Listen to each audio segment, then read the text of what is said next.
Some people believe that having two financial advisors means double the wisdom, but does it really equal double the problems? That's the question we want to tackle today and work through this with Lee. Stay tuned.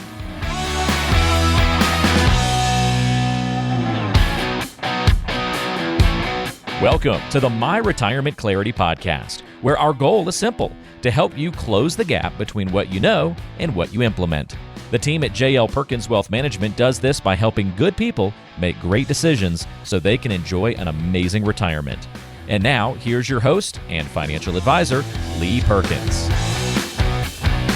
Welcome in. Glad to have you. This is My Retirement Clarity. As always, Lee Perkins over at Perkins Wealth Management in Macon, Georgia. I'm Ben George, and I like this topic, Lee. Two advisors better than one. I know, you think on the surface, hey, well, I can get advice and perspectives from two different people. It makes sense that it would probably benefit me, right? Yes, this is going to be a fun topic today because this is a conversation that I have fairly often when we have prospects come into the office. Sometimes they may already have an advisor. Maybe they're interviewing multiple advisors, and they always want to know if it makes sense to have two advisors. So we'll kind of break that down on the show today. It should be an interesting topic. Yeah, if you have questions for Lee, you can schedule a meeting too just by going to talkwithjlp.com. Again, talkwithjlp.com. You can get on Lee's calendar and start talking through some of these questions you might have about retirement and speak directly with the team there and figure out how they can help you out as you move forward towards retirement. This whole conversation comes from a question that came in, Lee. So let me just ask the question first, and then we'll kind of dig into it a little bit. Here's what was asked to you. For years, I've had half of my money with one broker and half with someone else. They're both nice guys, and I thought it would be good to get advice from two different people, but now it just seems confusing. I'm better off having it all in one place. So that's the question. Let's just start with why people split their money in the first place. All right. So I think the first reason they do it, or the main thing that we see is maybe they've left a job and they have maybe a 401k rep that they have a conversation with, every year. He's, that person's got 500 people that he's responsible for. And so it's a name on a statement that they know who that is. And so that's like my 401k guy. But then I've got, another guy that maybe it's a local person, or maybe it's another person that is an online type advisor that they have another little bit of a relationship with. And in their mind, they think, well, I've got some money with one person, some money with another. So, and by doing that, I don't have all my eggs in one basket because one guy's got part of the money, one guy's got the other. So I think they think they're solving for a problem that they perceive that they have, but this is 100% not the way to do that. I could probably do a whole episode on the term putting all your eggs in one basket, and that's not it. And I know we're gonna break this down a little bit, but I think the first thing that jumps out is, man, if you've got two advisors, it's kind of like having two head football coaches, and that's kind of, I'm not saying that I'm a Nick Saban or I'm a Kirby Smart, but I am the financial coach for my clients, So I, along with my clients, we're making the calls and we're doing this. And so if you're getting information or advice from two sources, there's naturally going to be some conflict. One guy may tell you one thing, one person may tell the other. So I just think it creates more problems than it probably solves, and people think they're just, like, again, solving all the eggs in one basket. Let me address that a little bit. If you've got, to me, all your eggs in one basket means that you have all of your money in a particular investment. So for instance, if you're a big lover of Tesla stock or Home Depot stock or whatever the company is, if you put all of your money in that one company, that is putting all your eggs in one basket. It truly is. Now, if for our clients, that's not how we operate.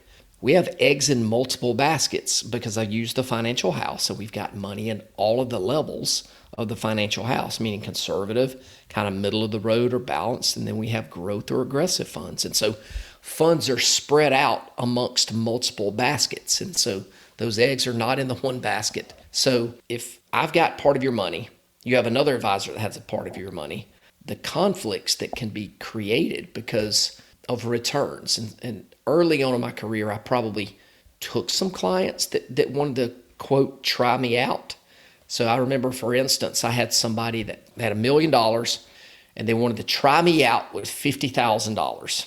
It might have been 75. And ultimately, all it was a returns race. Well, I don't know what the other guy's doing. And so how do I know how to invest that money?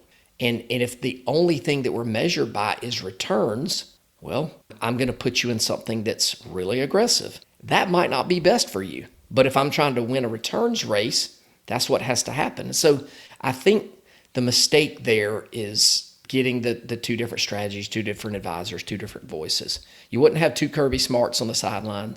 You wouldn't have two Nick Sabans on the sidelines. You need to have that one voice of unity. And so that's what I would have to say about the eggs in one basket. Yeah, that's a good breakdown, and it's so important to kind of understand that as well. And I'm glad you worked through that. And you kind of talked about a little bit of the problem there with having two advisors, especially the conflicting advice and not working towards one goal. But what other problems might be there that maybe people aren't, wouldn't see on the surface? Got it. So one of the other things that we see is maybe that person that is their 401k advisor. All that guy's doing, or that lady is doing, all they're doing typically is going to be managing the money. And they generally don't know much about you other than your age, because that's the information that they get from the company that you work for. And they're going to recommend that because you are a 60-year-old person that you fit into this category. And many times they're going to recommend some type of target date fund, or a life cycle fund, something like that, like a 2030 fund or a 2045 fund. So those things are set up so that the investment just automatically gets more conservative as you approach that date. There's nothing wrong with those. We don't use those strategies in our office because I don't think it suits everybody's individual situation, because all 60-year-olds are not created the same. All 70-year-olds are not created the same. But when the 401k rep just looks at your age and says, well, this is what you should have, I don't think that's a great thing. All right. So if I manage part of the assets and the other client has the other advisor has the 401k, I might be, suggesting, because I know their risk tolerance, I might be suggesting that we should invest this way. But if I know the 401k guy has you invested in a certain way, it can create some conflicts, some investment conflicts, because everything really needs to work in unison. There can be some overlapping of investments. And I think it's harder to track performance, and of course fees come into play, and how do you track all of that? So I just think simplicity is better, especially as I get older, Ben. I sit here and think about, man, I'm 55 years old.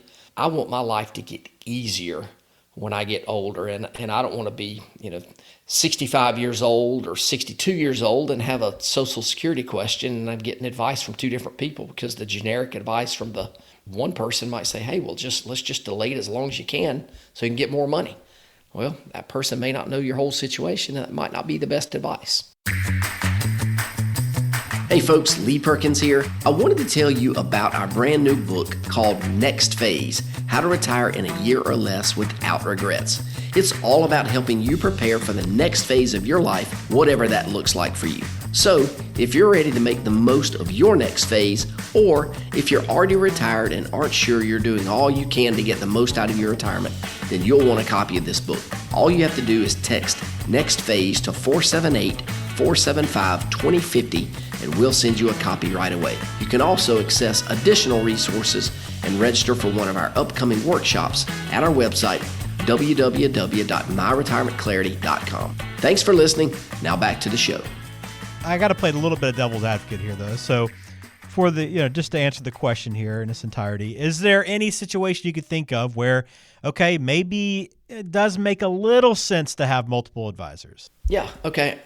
Good point there. And I think there are situations where that may make sense, but that's generally going to be in ultra high net worth clients. And by ultra, everybody's definition of that word is going to be different.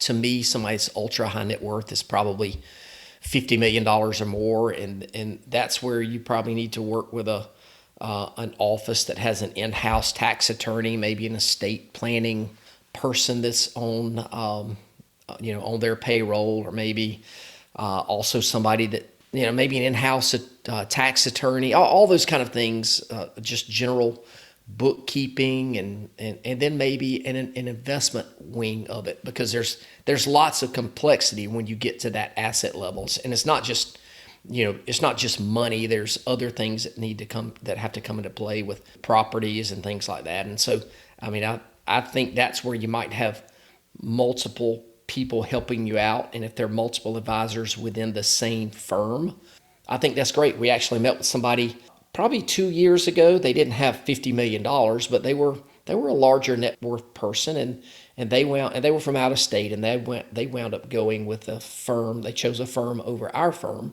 because they had an in-house attorney and an in-house accountant, and it was a better fit for them. And I was like, more power to you.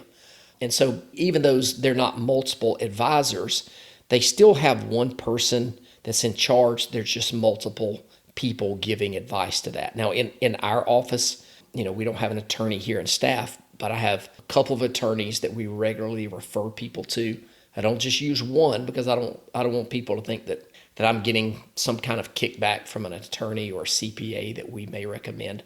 But we do have a couple of trusted folks that I use, and so I recommend those to our clients. And I think it just speaks to the team approach that we have. We generally try to have 2 advisors in client meetings, just to get just varying thoughts on things, and just multiple areas of expertise, I think, really comes into play, and it's helpful for most people. All right, yeah, it's good to know that's kind of the special situation where 2 might work. So let's try to answer this question then directly that came in. If you are providing some guidance for this person, Lee, who asked this question and kind of confused right now, what steps would you suggest they take from here? All right, your question was, you've got half your money with a broker and half with somebody else. I don't know who the somebody else is. I would say you need to pick one, make a tough decision. You may have to break a relationship with one of them, but I think that's fine. You've got to do what's best for you, not what's best for one of those 2 people. You need to look at who brings the most to the table. And if they're a good fit for you and your family, that's who you need to go with, if you trust that they have your best interest in mind. I'm working with somebody right now that is in a very similar situation.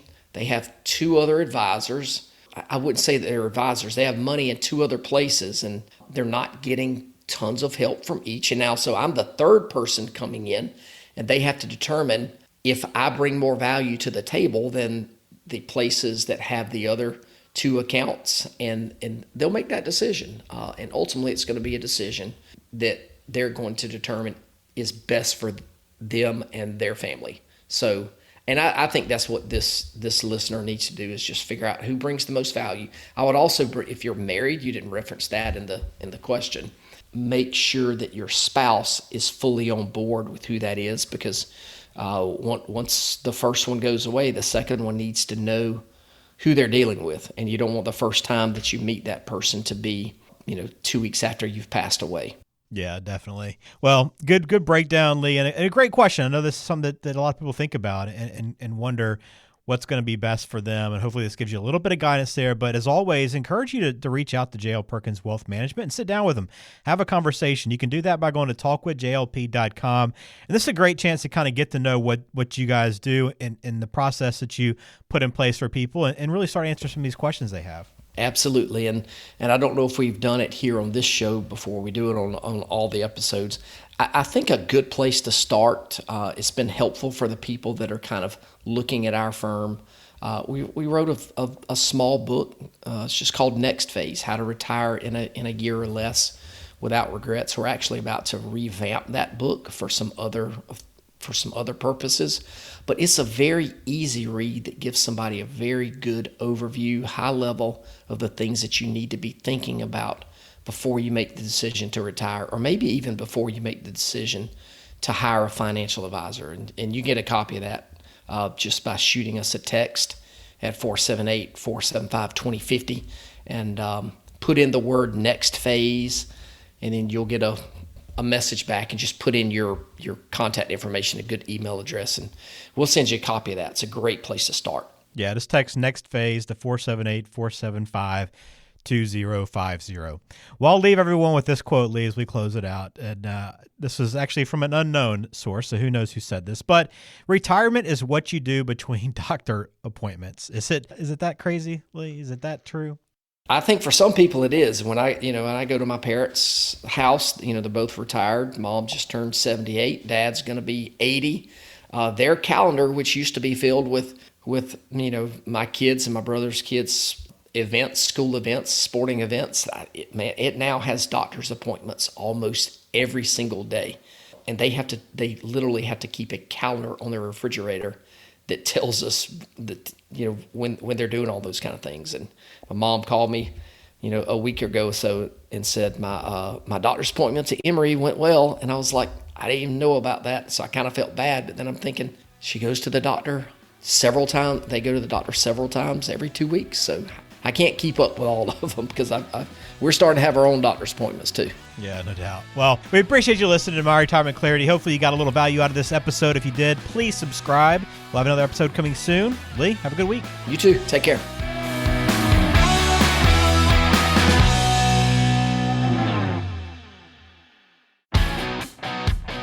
Hey there, Lee Perkins here. If you're like a lot of folks, you've been listening to this podcast for a long time now. But I've got an important question for you. Have you implemented any of the ideas that we've discussed on the show? If you haven't, what are you waiting on? You know you're not getting any younger. So here's my challenge. Don't just consume the content. Our number one goal for this podcast is to help you close the gap between what you know and what you implement. So if you're ready to implement, take that first step today and visit www.talkwithjlp.com and schedule a 15-minute phone call with one of our advisors, and we'll help you close the gap between what you know and what you implement so you can enjoy the next phase of your life. Now is your time. Don't procrastinate any longer. Investment advisory services are offered by J.L. Perkins Wealth Management, a registered investment advisor and insurance agency. Information is for illustrative purposes only and does not constitute tax, legal, or investment advice. Always consult with a qualified tax, legal, or investment professional before taking any action.